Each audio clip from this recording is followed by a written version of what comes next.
सभी भक्तजनों को सप्रेम नमन। भक्तों, आज मैं आपकी जिज्ञासाओं का कुछ समाधान लेकर के आया हूँ। एक जिज्ञासा है कि सत्य और न्याय में कौन श्रेष्ठ धर्म है।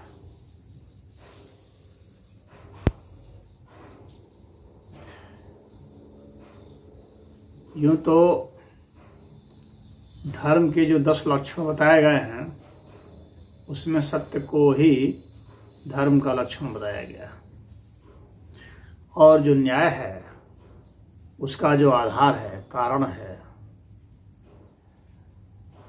उसमें से एक सबसे महत्वपूर्ण कारण जो है वह सत्य है।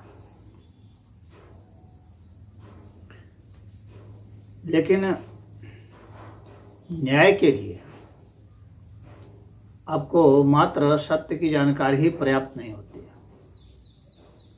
सत्य की जानकारी तो बहुत लोगों को होती है, परंतु वे न्याय नहीं कर पाते हैं।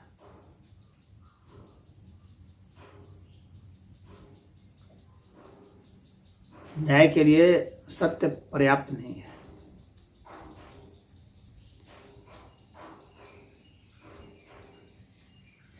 न्याय का धर्म जो है वह बहुत ही बड़ा धर्म है।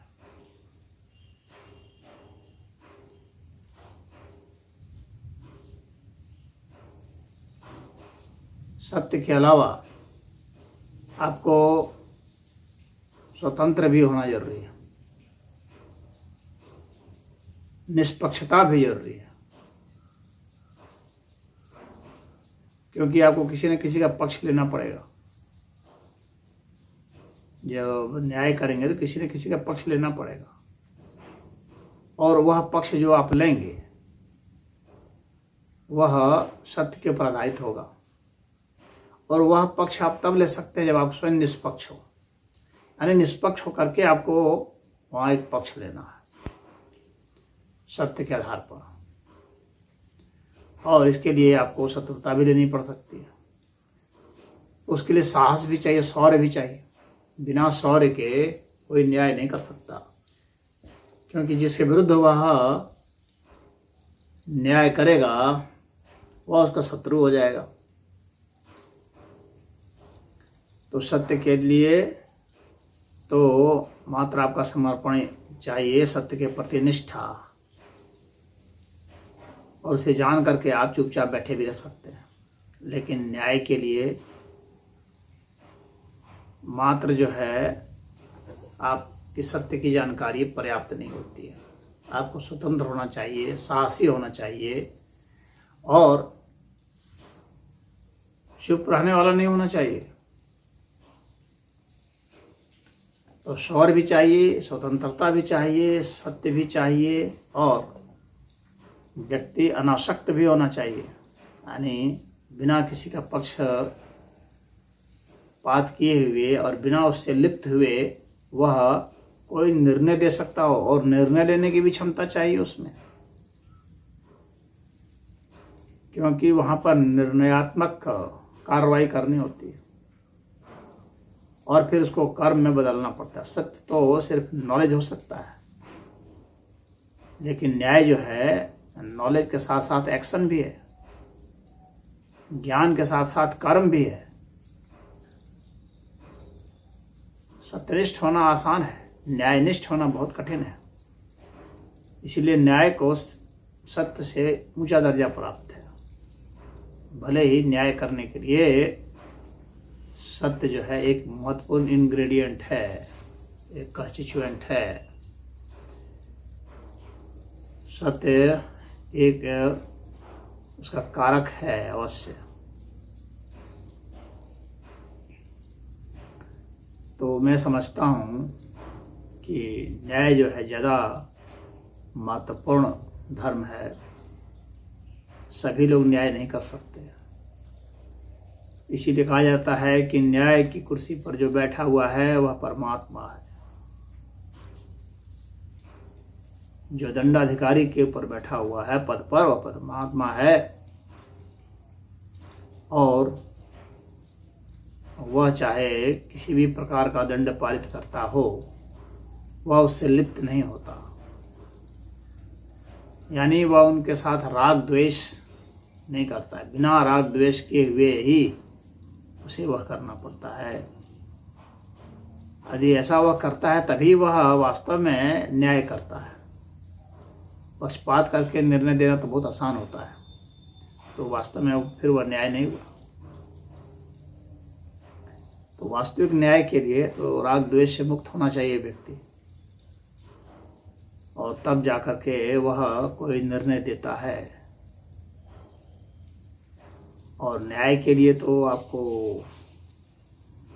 समाज में जूझना पड़ सकता है, व्यक्ति से जूझना पड़ सकता है, परिवार से जूझना पड़ सकता है, कईयों से जूझना पड़ सकता है।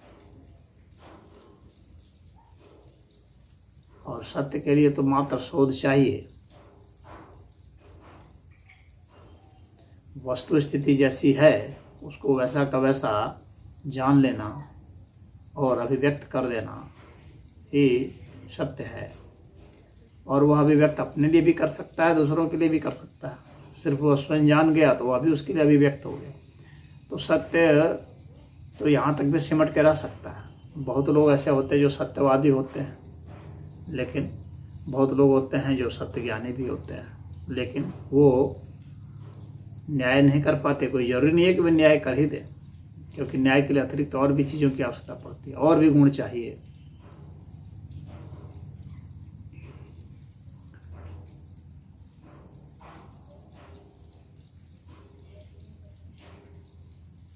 एक सत्यव्रत की कथा भगवान कृष्ण ने सुनाई थी अर्जुन को। जब अर्जुन युधिष्ठिर को ही मारने का प्रण ले लिए थे, इस आधार पर कि जो है गांडीव का इन्होंने अपमान किया है और मैंने प्रतिज्ञा की है कि जो गांडीव के विरुद्ध बोलेगा उसको मैं मार दूंगा। तो भगवान कृष्ण ने सत्यव्रत ऋषि की कथा सुनाई थी, जो सत्य बोलते थे खाली।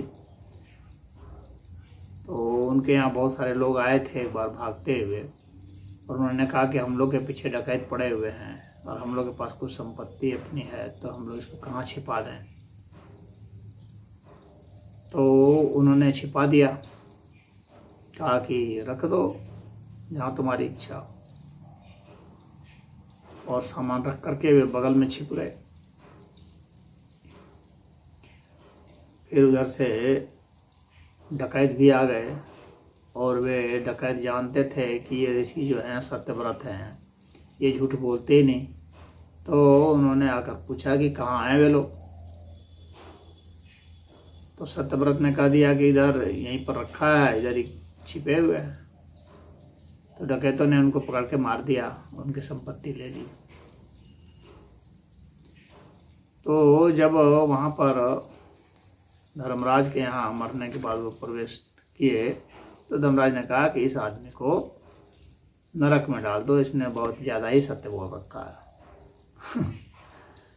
तो वो बहुत अचंभित हो गया, कहने लगा कि ये तो मेरे साथ अन्याय हो रहा है, न्याय नहीं हो रहा है।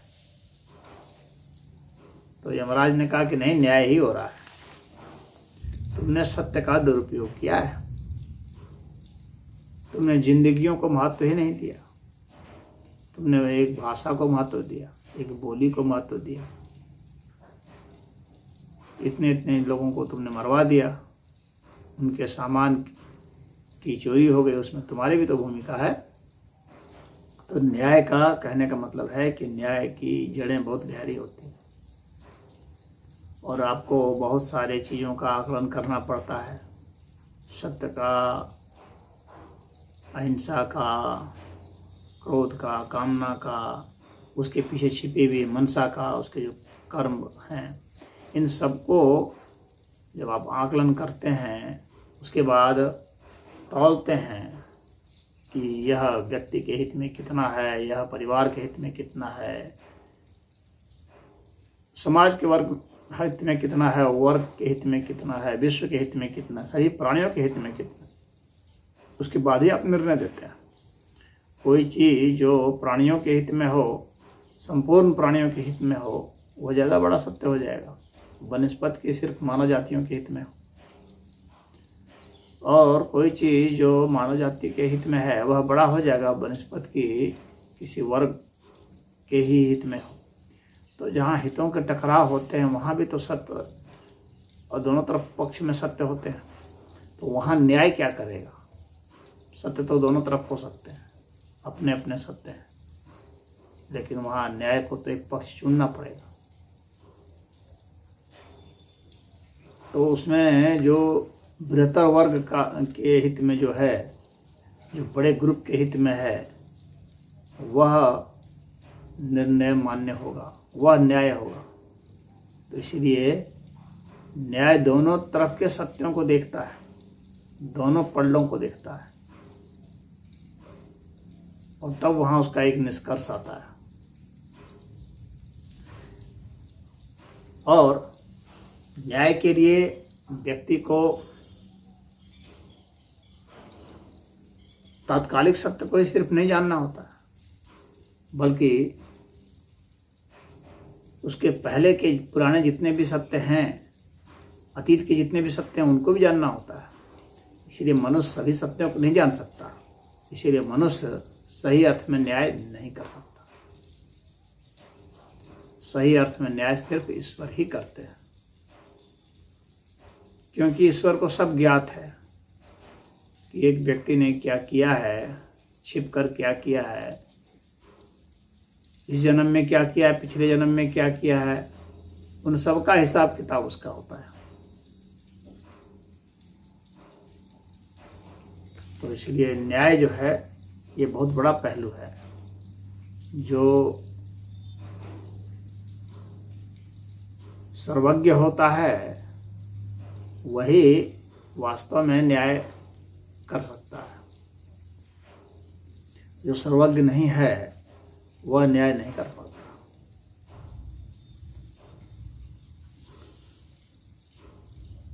तो चूंकि मनुष्य अधिकतर सर्वज्ञ नहीं है, तो इसलिए मनुष्य न्याय नहीं कर पाता है।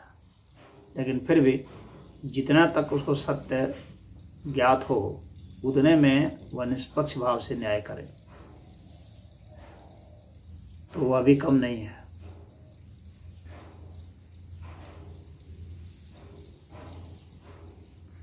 तो इसमें इतना ही, मैं सत्य और न्याय में न्याय को ही ज़्यादा ऊंचा स्थान दे रहा हूँ, क्योंकि इसमें चेतना ही शामिल नहीं है, कर्म भी शामिल है, पदार्थ भी शामिल है। इसमें बहुत सारी जिंदगियों का हित अहित सब कुछ शामिल है, और अन्य जो गुण हैं वे भी शामिल हैं, तभी जाके न्याय कोई कर सकता है। इसलिए मैं समझता हूँ कि न्याय का स्थान ज़्यादा ऊंचा है। हरि ओम।